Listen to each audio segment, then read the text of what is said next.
Namaskar viewers, I am Professor Madhurima Pradhan, Department of Psychology, University of Lucknow. Today I am going to present a paper on spirituality and life satisfaction.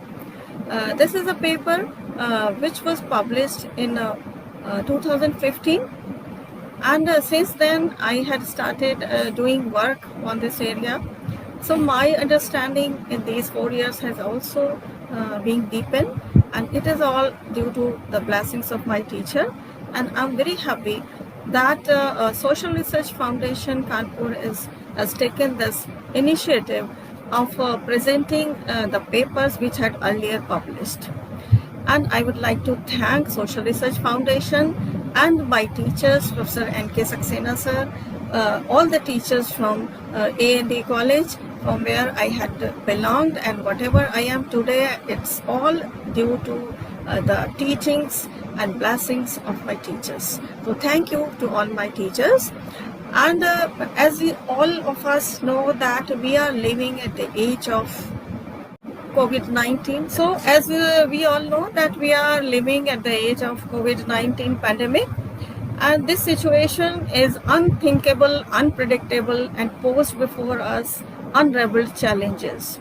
Life has become so uncertain. We don't know when the things will go normal and when we'll resume our normal way of functioning. And due to these different challenges, psychological challenges, behavioral challenges, interpersonal challenges, financial and educational challenges, we are living at a stage when we are just asking to ourselves many questions, and these are the existential questions. First, I must say that what is the meaning, or what is the plan of this pandemic, why the situation has come, why this turmoil has come, and is there any divine plan behind this situation? What does nature want to convey to us? So these are the existential questions which we are faced at present times.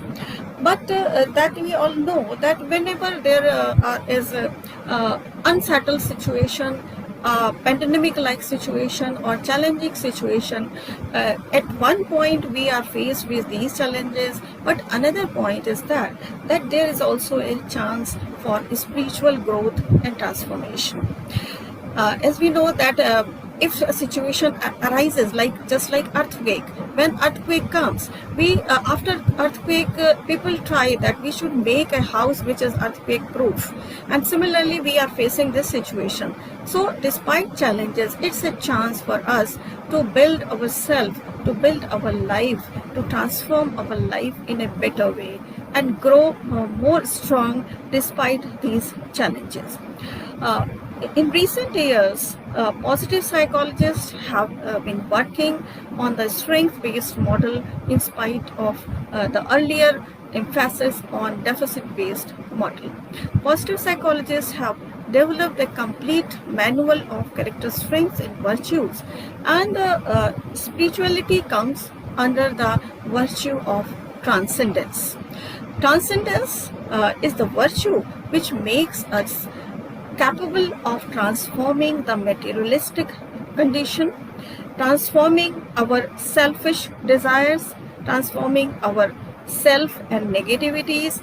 And if we pursue the virtues and the character strengths under transcendence, we will be able to become resilient despite all challenges. And that is what is needed in the present situation of COVID-19.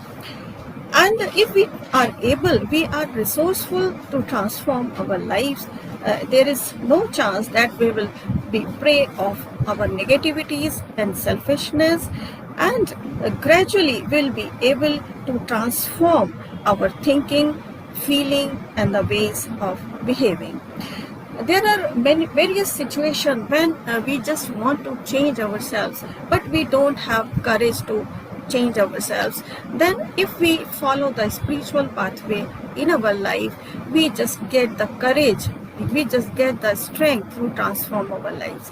And I must say that Bhagavad Gita is an excellent example of spirituality. All of you must have seen the picture of Bhagavad Gita in which Arjun and Bhagwan Krishna is shown on a chariot. And Arjun is bewildered, confused, what has to be done in this situation, how he'll be able to fight with his own relatives. And he is totally confused. Krishna symbolizes the intellect and the whole chariot symbolizes our life.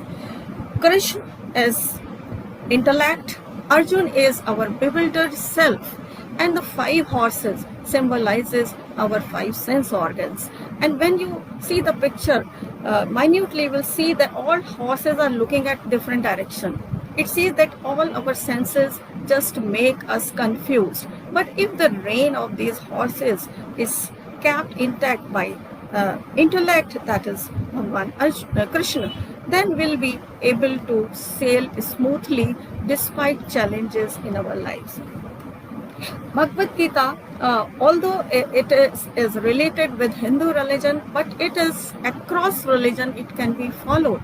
And it presents before us a beautiful example of a victorious person who, despite all challenges, learns the skills and all the weapons and the strategies to win the war. And Bhagavad Gita is a practical manual for daily living in any age, in any religion, tradition, which is urgently needed in this COVID-19 pandemic-like situation. Actually, the situation of Bhagavad Gita represents a war between between 2 cousins, but between the 2 natures, that is the good force and the bad force within us. And Bhagavad Gita provides the plans, maps, weapons and strategies which should be used to win this battle. And this is the battle between what is Shreyas and what is Preyas between us. Pandavas symbolizes that is Shreyas, that is more fruitful for us, that is functional for us, while Kauravas symbolizes Preyas, which means it means look as pleasurable to us, but it may not lead us to a peaceful situation and it may lead to the failure itself. And these 2 armies represent the nature of 2 contesting armies fighting the Nitya and Anitya. Nitya means dharma and Anitya means adharma. So Bhagavad Gita guides how to follow dharma, how to follow Shreyas in our life and become a victorious person even in any threatening or challenging situations of life. So this is the conceptual definition of spirituality. But when we do any research, we have to define the concepts operationally, because it is very much essential that how we are going to measure a particular concept. And when we talk about the spirituality, we should try to understand that Indian concept of spirituality and Western concepts of spirituality are somewhat different. And when we differentiate between these two types of spirituality, we can find that there is a vast difference between Indian and Western culture. Western culture relates knowledge with power and control, while Indian culture relates knowledge with morality and values in life.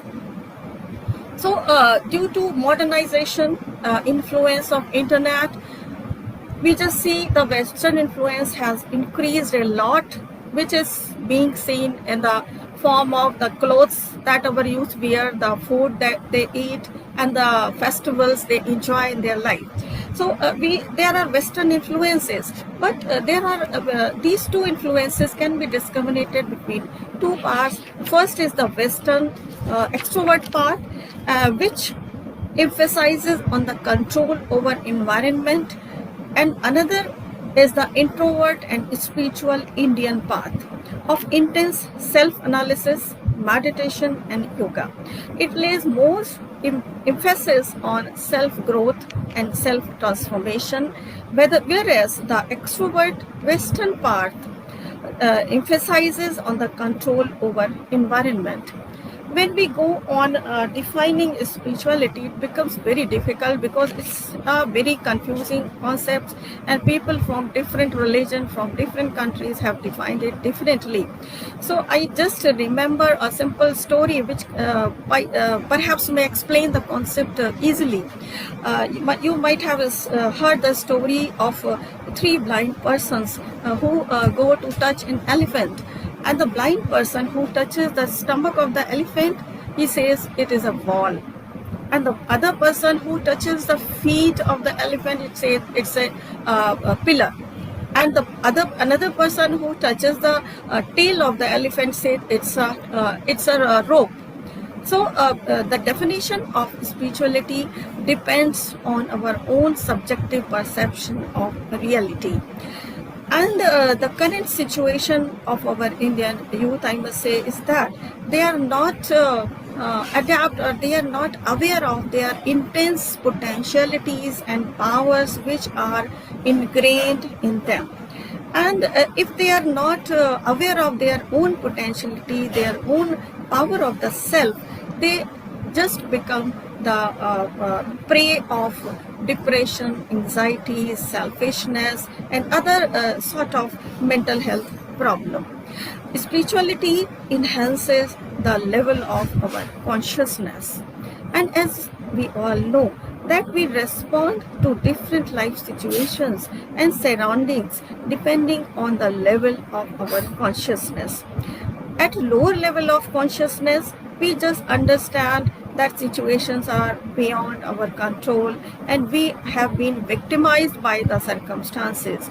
But as soon as we move on the higher ladder, we just take control of not only ourselves but our circumstances as well. We just identify with our thoughts and emotions at the lower level, but as soon as we move on, we identify with the spiritual force or the divine force which is all around. And when the person becomes a soul conscious person, his or her understanding towards life and situations changes. A soul conscious person unconditionally accepts the life, while a person who is body conscious or at the lower level of consciousness has a judgmental attitude towards life and always blames and has a victim mentality.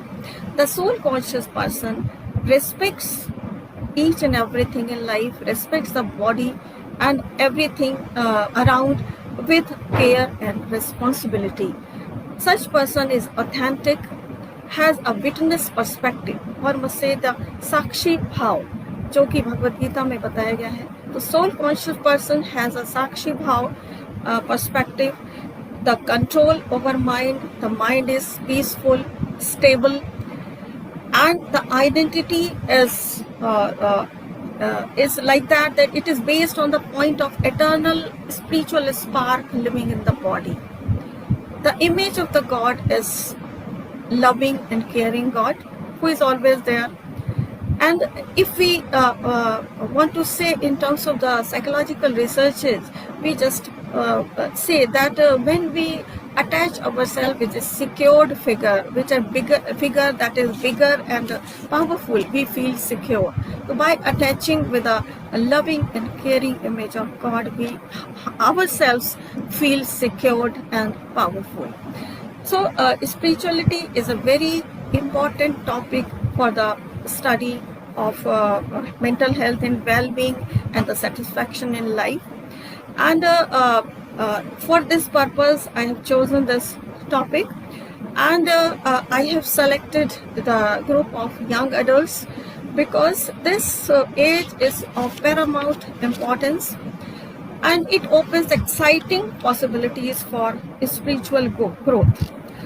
This young adulthood is a time which is marked by redefining self, relationships, values, and it's a stage of development of self-identity as well as rationality and logical thinking. And at this stage, one can accept the spiritual values or can be rebellious or rebellious against these values. In this world, if the young adults are reared to disbelieve in their own creative capacities and their powers to choose the direction and nature of their lives, they develop a negative self-image. They become fearful, apologetic, uncertain, hesitant, and pessimistic in their lives. So it's very important to focus this group for the study of spirituality, because it's a time that we can lay the foundation of an mature adult role taking which is ahead them.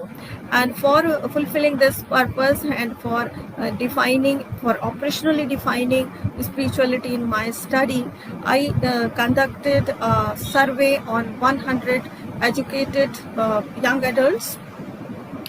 And in this survey, I just asked several questions to them. What do they mean by spirituality, and what is their construal of spirituality, and what do they expect spirituality should be there, and what role does it play in their life or their well-being. And this survey revealed that the majority of the respondents agree that spirituality should have a functional value in their life. And by functional value, they meant that they are not much concerned about the questions, what is God and what is the nature of the soul, but they just give more importance to what is more functional in their life, and they would like to follow those values which may solve their day-to-day problems of dissatisfaction, meaninglessness, unfulfillment, the problems of relationship. And by doing this survey, I also found that young adults, very few young adults identified spirituality or equated spirituality with rituals and religiosity. And most of the young adults related spirituality with a way to reach God or divine, to achieve positivity, respect for elders, truth, good karma, and self-knowledge. And interestingly, most of the young adults said that their spirituality is not very much similar to their parents, and their spirituality was somewhat dissimilar in some respect to their parents. And it seems that there is a situation, there is a section of young adults who has a spiritual quest instead of a religious quest, and they just want to that way of life which may answer their existential questions and make their life happy and satisfied. And with this background of spirituality survey, I just developed a spirituality scale for the measurement of spirituality of young adults. And in my study, the research questions which I framed were, what are the dimensions of spirituality? Because there is a confusion, what are the dimensions? Some researchers had told 9 dimensions, some told 8 dimensions, some told 3 dimensions. And in my study, I just focused on 3 main dimensions of spirituality. That is spiritual beliefs, spiritual experiences, and spiritual practices. The first question was, what are the dimensions of spirituality? And the second question, is there any gender differences in spirituality? And third question, what is the difference in the level of life satisfaction between the groups of high and low spirituality? And the last question was that, how the congruence among the dimensions of spirituality affects the satisfaction level of young adults. And for answering these research questions, I just framed 3 objectives and 4 hypotheses.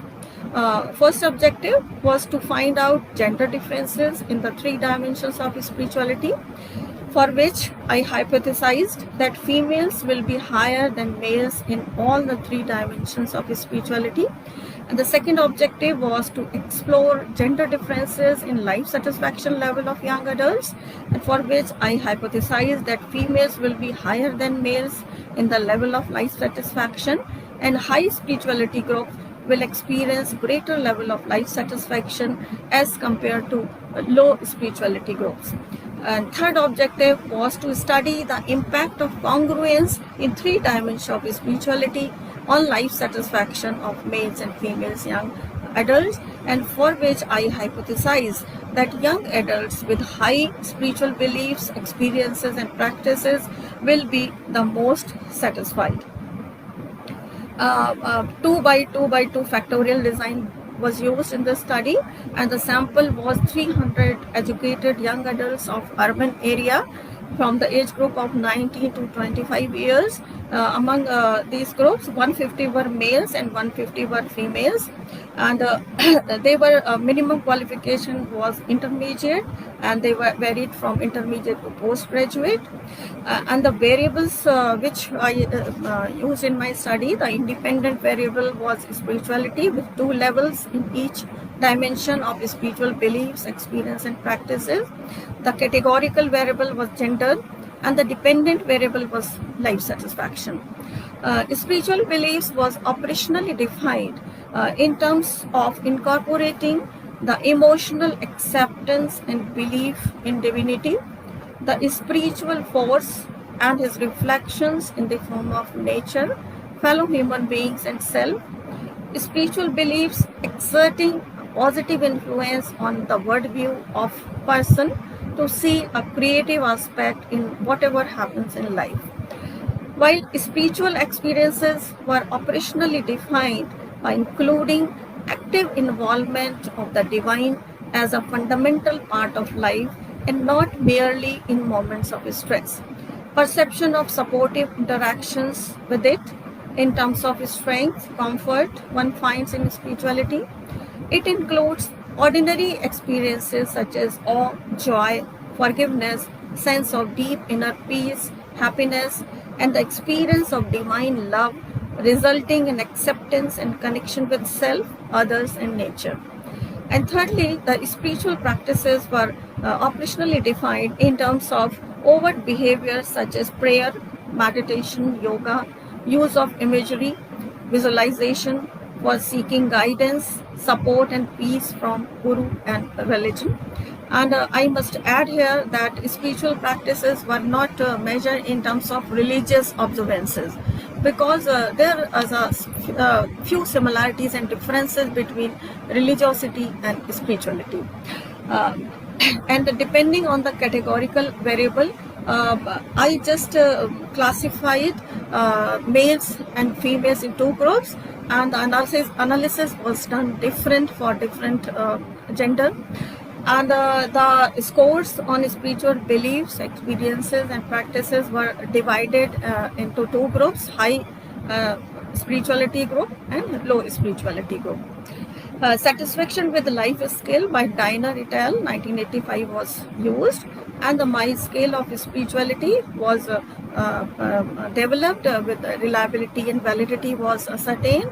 Factor analysis was done, and for different dimensions, different factors were derived, and the scale now has been published from Prasad Psychological Corporation, and it is available in English and Hindi as well as.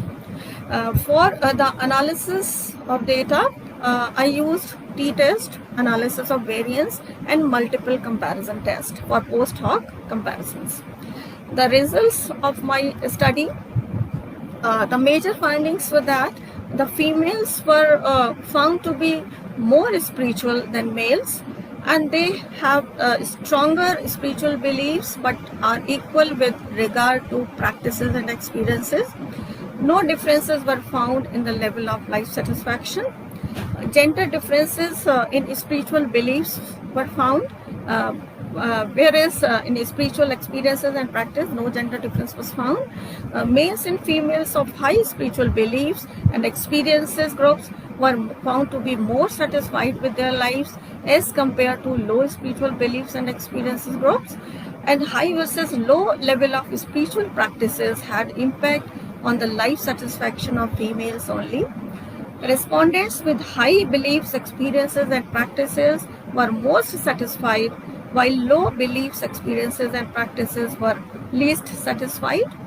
Respondents higher in any of the 2 dimensions were more satisfied than those lower in 2 dimensions. Spiritual beliefs and experiences were found to play an important role in the level of life satisfaction of males, Spiritual beliefs and practices were found to play an important role in the life satisfaction of females. And the two hypotheses are partially accepted. One is rejected while one hypothesis is accepted. And if we just discuss the findings in the light of previous researches and elaborate with our own understanding, we can say that gender differences in spirituality can be discussed in terms of gender role socialization and mental health issues of females. As we all know that in Indian culture, the girls are taught to be more creative, empathic, obedient, nurturing, sensitive and caring than boys. And these traits are also associated with higher levels of spirituality. Moreover, due to long-standing influence of patriarchal society, sometimes females lose their self-confidence, self-direction, wholeness and authenticity, which they can regain by holding firm spiritual beliefs, owning spiritual experiences, and following spiritual practices. Another explanation of higher spirituality among females can be extended in terms of the fact that social relationships play a more strong influence on the mental health of females as compared to males, and females might get more benefit from the socio-relational aspect of religious spiritual engagement. And there are several studies who support this finding that females have been found to be higher in the level of spirituality. And another explanation has been given that the traits for which the females are socialized, these are strongly internalized traits, and the behaviors which are more congruent with spiritual values such as cooperation and nurturance, which might make enhanced spirituality level in females. The practice aspect has been found to be more important for females as compared to males, and there are studies which reveal that religious observances or religious practices are followed more by females, but since we have not incorporated those practices in our spiritual practices scale, the probable reason of not finding any gender difference can be explained in terms. Although females are similar in spiritual practices and experiences, but not in beliefs, and it seems that personal convictions regarding God, self, others, life, nature, meaning and purpose in life are more significantly different in females as compared to males. Findings of multiple comparison tests reveals that greater the congruence among spiritual beliefs, experience and practices, the higher the level of life satisfaction. And the congruence can be conceptualized as a state of awareness, openness and connection in three human dimensions, that are intrapsychic dimension, interpersonal dimension and the spiritual dimension. The spiritual congruence occurs when one's actions are aligned with one spiritual beings, and in other words, congruence means that there is consistency between what a person thinks, feels and behaves and how she acts. And being congruent means that one has not to present a mask before others, and spiritual growth is just a movement towards spiritual congruency. So it means that spiritual congruence is important for the level of life satisfaction which our youth experiences, and these findings have important implications for the well-being of young adults and the counselors who are working with mental health issues of young adults, the trainers, the policy makers. If the counselors include the spiritual dimension in their counseling, then the better mental health of our young adults can be ensured. And this is the recent move in the area of counseling, when the spiritual component is giving the prime importance and the prime focus of counseling, because it is believed that spirituality is the greatest resource. If we just keep the soul or spirit in the focus and try to enhance the resources of the young adult, then he or she can have the courage to move on despite all challenges and become resilient in life. So, if these findings can be taken as an implication for the well-being of young adults, it will be better, and it will be better for in the present situation of COVID-19 pandemic, when the youth who are having all the material possession, all successes, despite those things they are having the negative ideas and the suicide ideations, and who are committing, some people are committing suicide as well. So it's a great loss of our resource and the human capital. So we should do all efforts to remove all negativities, negative thinking and selfishness in the personality of our youth, because they have a long way to go ahead, and they are the future of our country. So these are the findings of my study and implications. If you have any question, you can ask. You can ask by writing in the chat box if you have any question or query. All right.